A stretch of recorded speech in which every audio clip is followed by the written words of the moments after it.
Here we go. Hey guys, this is an exciting little quick chat. I know Jillian is like super crazy busy with everything that's going on, but for those of you guys in the academy, like you know how much we love and adore Jillian. She's our equine functional anatomist, Jillian Kreinbring, if you guys don't know who we're referring to. JK inspired. We can put that all in the notes for so you guys to find her, but she has a very special event going on, and it's going on for a whole entire month. And so I think you're just into like the first week. And so I'm like, we've got to talk about this. So Jillian, why don't you tell us about your special guest and what you have going on this month? Yes. Oh, first of all, thank you so much, JJ. I know that we're both like really busy right now. So thank you for making the time to do this. So we have Manolo Mendez here at Se Raeda Ranch, which is just for me totally a dream come true. Oh my gosh. So I'll give you a little bit of background. I met Manolo JJ in 2005 when I was writing my thesis at the University of Wisconsin-Madison. I know, and so my whole thesis was on the horse's neck. And I was super interested in how the muscles develop in relationship to the postures in which they work. So it's not an absolute, but you can look at the development of the muscles and as an indicator of whether or not the horse is using their body well. So when I was hallelujah, right, like we've got all these like little road maps right in front of our face if we learn how to map the body, right? Yeah, I always really say like the muscles don't lie. Like it's going to tell you everything you need to know about that rider's hands, the horse's connection, how it feels in the contact, from the hind leg, is it over the back, you know, like all those things. I mean, the muscles develop in a way that tells you the story, you know? Oh my God, I say that same exact thing. I'm like, it kind of just tells you a story. So, you know, when we teach lessons, we sometimes have like 2 minutes to come up with a lesson plan. Like sometimes I think, okay, it's really hard to be a riding instructor because, you know, if you're teaching in grade school or high school, you can like maybe spend a couple days preparing your lesson plans. Not so much us. We have to be able to do it on the spot, right? And so being able to read the body and look at muscle development oftentimes can guide you in knowing where you might need to go with a horse and rider simply based upon how the musculature is developed. It tells you a lot about how that horse is moving and or how that rider might be helping or even maybe hindering or blocking free motion. So when I started doing my research, everybody kept telling me about this Manolo Mendez. He focuses on the neck all the time. You really need to meet Manolo Mendez. So of course I'm in graduate school. I'm broke. I have no money. Somehow I gathered up enough money to buy a airplane ticket. And I had a friend give me a couple $100 so I could feed myself. And I flew to California to meet Manolo Mendez. And here's this tall, thin, elegant, lanky man working these horses in the arena in hand with a bamboo cane. And I'm like, oh my gosh, what did I get myself into? And immediately I recognized the brilliance. Immediately. Because every horse after horse after horse, it was like he was sculpting, just started to use their bodies so well. And then he would get on and he just so gently and so calmly just showed the horses the way. And he took so much time to do it. And so I was hooked. And then after that, when Manolo was coming to the States, I just tried to, you know, be a little groupie, like, hey, it's like not a fish concert. It's a Manolo Mendez, it's a Manolo Mendez clinic. Here I am, the little, freaky little groupie. But I just kept wanting to watch him work with the horses because I'm a very visual learner. So watching him, it just kind of burned into my mind's eye. And then the more I studied functional anatomy, the more I saw just how in alignment Manolo's work is with functional anatomy. And when you look at Manolo's history, you know, he was one of the first of the 6 primary riders at the Spanish riding school in Jerez. He started at 14. And Amazing. he just rode in that school and, you know, just developed and learned. He spent a lot of time with Nuno and all different types of great people. I mean, even like Reiner Klemke, I mean, they had that connection and learned from one another. And then as he, you know, he moved out of the school, moved to Australia, and then he worked with a traveling, not a traveling show, but he, you know, like exhibitions with horses. They had 120 Andalusians. And then he graduated from there. And just, you know, after he left the schools and the expositions, he just really started to focus his work on wellness. You know, he even let go of some of the traditions of the schools and just started working with a tremendous amount of freedom in the body. And then he started to roll in body work. So he'll work with the horse, he'll step down, he'll feel an area where there's tension and bracing, and he'll work that area of the body. Then he'll step back up in the saddle and reshape the horse. And so for me, I've just admired this man for so many years, and then had the great honor of being able to be his student in his DVD. And then, you know, I traveled and taught in Australia. I got to go spend another month with him. And it you know, it's one thing if you see somebody produce one good horse, right? But when you see somebody again and again and again connect the dots for every single horse, and every single horse improves, you know you're in the midst of somebody who knows what they're doing. And there is no force, there's no coercion. Well, exactly. And just that like beautiful thing of like bringing dressage back to the basis of what it was supposed to do, which is like improve the horse's health, you know, and like everything is about physics and the horse working in the best shape. And that like when you work against the physics, you produce injuries, you know, and it's just fascinating to like think about,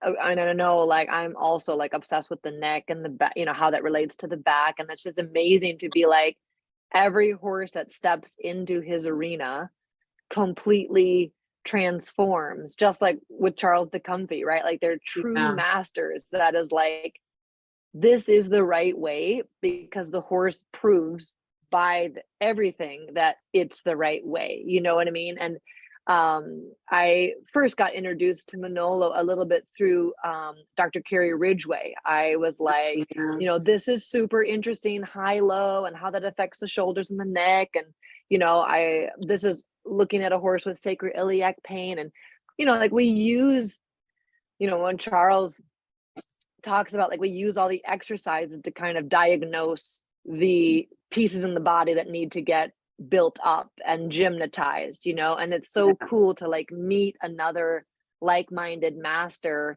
that comes at it a little bit in a different way, you know, but we all kind of reach the same point, which is we all serve the horse. Like we are all here to make sure he's in health and make sure he's able to carry us in a way, you know, and that we can build up his body so he's sounder and more athletic, and that we can also enjoy him for longer. Like that has to be the basis of all good riding, whether you get to an introductory B test in your life or you get to the Grand Prix Olympics. You know, it's like the whole point can't be lost from the rider's goals. And I feel like, you know, I'm so excited to share this clinic because I think also the whole idea that people could, you know, purchase a whole month's worth of a clinic, you know, that's something that's like not ever really offered, that you can like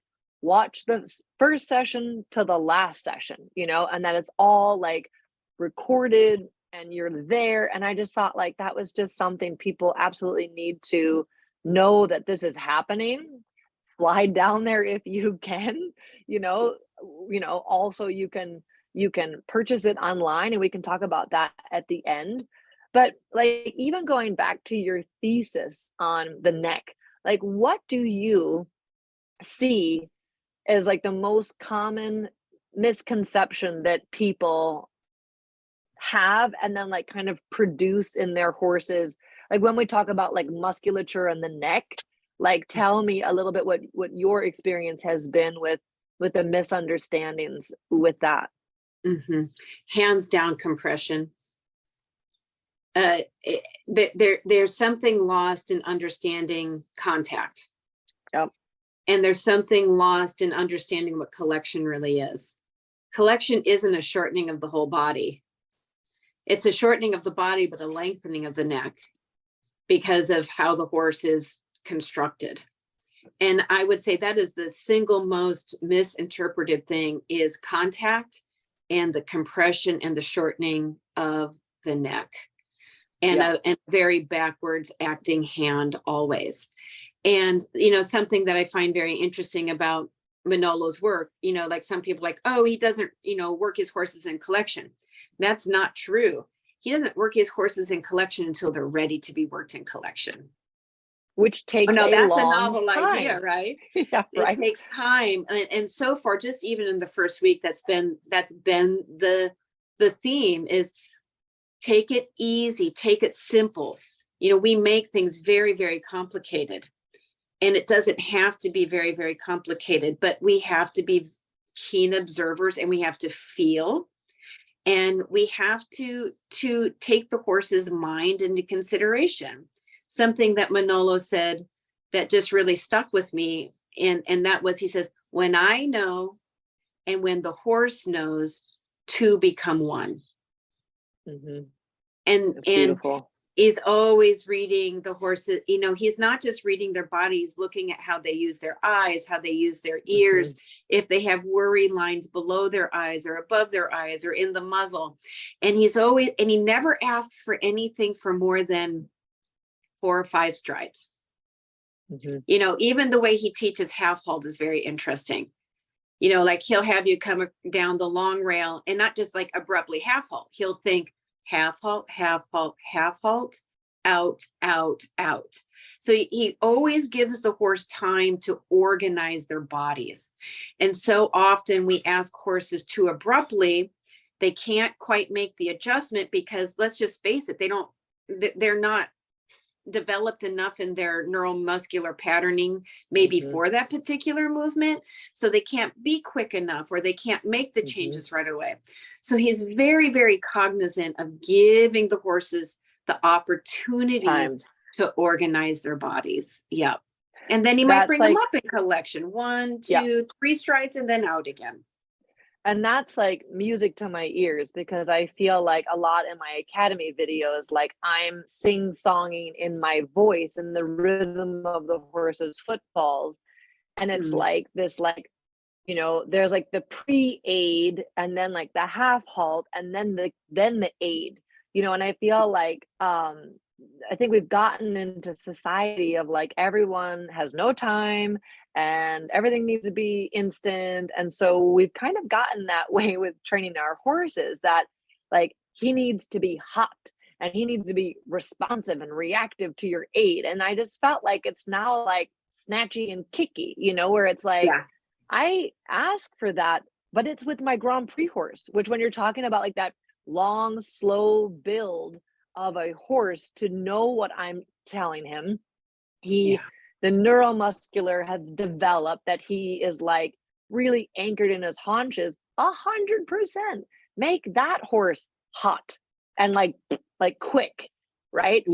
But like the young horse, or like the one that's not very balanced, like, we have to give time, and I just think that's a beautiful reminder of like, horses are amazing that they let us do any of this, right? Like, it is amazing. Walter Zettel used to always say, we have to have trust, and Charles talks about, we sit on the weakest part and we hold on to the most sensitive part. And every day we need to apologize to the horse for getting up there because we're not meant to be up there, you know? Yeah. And to like take that time that the horse needs to develop the right postural, structural muscles to carry us and themselves. And then from there, like roll that back towards the haunches and lighten up the forehand forward collection. Like Yeah. this, we're talking like years, you know? And That's so that's itching. just so beautiful. You know, like once he gets the horses to unfold and use their backs and anchor off those hind feet to have a little bit more push, you know, he's very clear about, you know, 18 months of really good, solid work to develop that horizontal posture. That doesn't mean they're running away at all, Right. you know. And the other thing that he does is he is always changing. Meaning he doesn't ride 20 meter circles. He doesn't ride across the diagonal 50 times. It's a little circle here. It's a big 20-meter circle. It's straight down the long rail. Might be across the diagonal with a transition. It is constantly changing. The transitions within the gaits. It's just he is not somebody who like over schools the same repetitive movement time and time and time again. So you know how passionate I am about, you know, teaching how dynamic posture is and how dynamic riding is. And he truly embodies just how dynamic the horse's body is. And like he says, it's like a symphony. You crescendo, you take it down, you pick up the tempo, you lower the tempo, but it has to flow. There has to be a sense of ease to it. And that's what makes beautiful. Yeah. And it Totally. really, Yeah, that's what makes it so well and harmonious, you know, and I feel like you do a lot with helping people learn how to aid rhythmically, but I think that's also like so cool to hear. I've always liked his work, but I'm not that super familiar with him. It has piqued my interest, and then I just love and adore you, and I would respect anyone that you are like a big fan of, because I feel like we're really like connected on that level of you know, loving horses and wanting to help everyone learn to ride them in the right way. And it's so funny because Charles always talks about, you know, suppleness is changeability, and the changeability comes from constant change. And he talks about the 3 dials of like building the horse's vocabulary every day in 3 specific like places, and one is frame, one is stride length, and one is the ability to bend and go straight.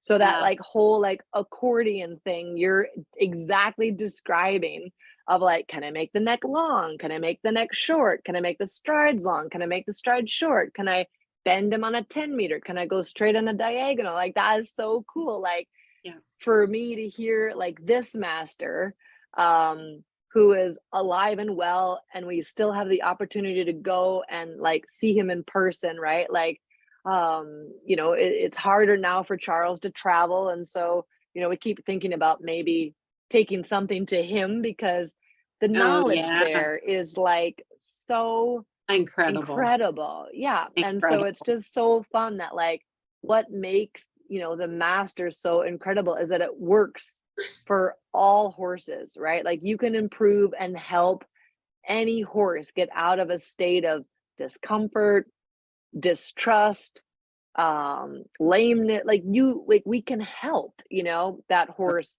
function in that better way. And it's so cool that they're really kind of saying the exact same thing. And they're like 2 totally different people with kind of different histories in one way, and yet they have found this to be the truth, which is pretty cool. Exactly. Like they're so similar in so many ways, and then so different in so many ways, but they're both working to achieve the very same thing. They both see the travesty that happens to horses' bodies, and they both have such a ridiculous amount of knowledge on how to help horses move beyond that, you know, and both of those men are absolute. Masters. They're just, they are, I mean, that is the appropriate term.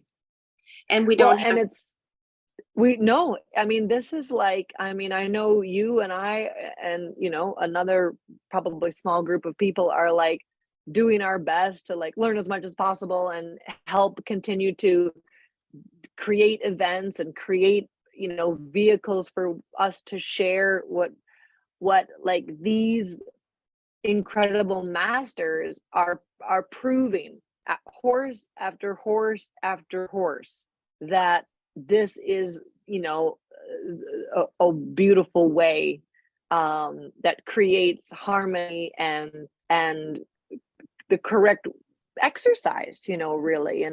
And so I just thought like I needed to get you on here, and I'm sure we'll have you on again after the clinic about your takeaways, right? And maybe if we get lucky, we could get Manolo to come on here with you I think that would be as really well. But great to do it within the month, you know, that would be really, really fun. it would be amazing. So why don't you tell everyone a little bit about what is happening at your farm this week and kind of the Yeah. timeline and the structure of the clinic? Yeah. Well, so we've been trying to pull this together for a little over a year. It's always a little complicated when you have to get a visa, but we secured his visa. We have a sponsor. So we decided, since we could get Manolo here, wouldn't it be cool if we could have him for a month? So what we've done is we've broken the month down into 4 weeks. So we have 6 riders a week. They ride Monday through Friday. We have a wonderful little reception on Sunday night, you know, a little meet and greet. Everybody kind of hangs out and gets to know each other, because I have a no mean person policy at this ranch. So it's all about creating a very safe environment for people to learn. That is one thing that I will not waver on. No bad, yucky comments from the peanut gallery. We all put ourselves in a vulnerable position when we learn. So we have 5 days of learning. Wednesday nights, we have a little like discussion, answer a few questions, this and that, whatever, you know, lessons all day long. And then at the end on Friday, we have a really nice closing circle where everybody comes together and shares, you know, one of their major takeaways. And then it's kind of the last moment to get some questions answered. So we just finished our first week. We have 3 more weeks to go. So every week we've taken 15 auditors and 6 riders. So it's very intimate, and we really want people to have an experience. But we had such an overwhelming response to Manolo coming here, and we had so many people ask if we could do it live, that at the last moment we kind of rallied the troops and we decided to not go live, but to offer an on-demand option. So for the folks who want to have access to his lessons, we're going to sell it by the week, you know, so you can purchase week 1, week 2, week 3, whatever you want, or you can just buy the whole darn month. So I will tell you, the days are long, and you will get your money's worth, because it's going to be over probably 30 hours of footage every week. So you're looking at over 120 hours of footage for the whole month. This week was kind of an experiment. We had to kind of see what the flow would be and how the film crew can edit and add more content to it, like interviews and little commercials from our sponsors like Team Tate Academy. And so we might, you know, I'm not sure exactly when the on-demand will be available. We might have to push it back just a couple weeks to make sure that it's a really nice quality product. But when it's all done and put together, I think it's going to be pretty swanky. That's so cool. Yeah. That's so cool. Well, I'm so excited to see. I was like, I remember texting you and I'm like, can we just like buy the whole entire thing? And you're like, yeah, if you want to. So I'm like, okay, like everyone needs to check this out. So where can we find more information? Yeah, everybody can just jump on JK Inspired or JillianKreinbringInspired.com. That's my website. And there's a little tab there that says Manolo, and it has all the details there. And, you know, sometimes Manolo's accent can be a little difficult to follow. So what I've done is I've taken notes for each lesson. And then when that lesson is done, I go in front of the crowd and then I read through all my notes of what he covered.